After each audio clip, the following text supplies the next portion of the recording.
Europe 1, 7h56, Thomas Soto. Monsieur Danny Cohn-Bendit n'est pas très content ce matin. Bonjour Danny.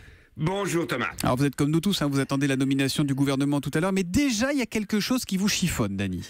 Enfin, il faut pas exagérer, mais quand même. Ou alors j'observe et j'ai vu que les boys du président donc sont omniprésents. Omniprésents. On l'a vu d'ailleurs dans le documentaire sur TF1. Ils sont toujours là autour de lui. Et puis la nomination à l'Élysée, ce sont ces boys. Il y en a des jeunes, il y en a des hommes d'un certain âge, mais on voit quand même très peu de femmes. Même si Sibeth Ndiaye crève l'écran, celle qui est chargée de la communication, de la relation avec la presse. Donc je me dis, attention, la parité, j'espère que le président y pensera. Pour l'instant, on n'en est pas là. 5 nominations officielles à l'Élysée, 5 hommes. Mais alors quoi, vous lui mettez un carton jaune à votre ami Macron ?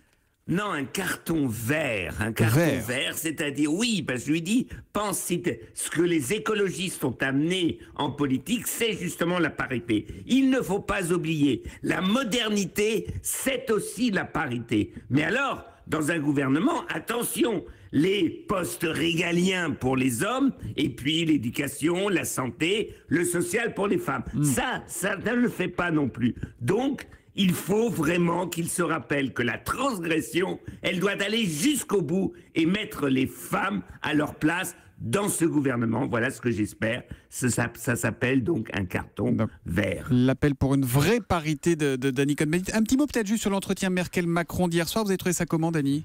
Magique.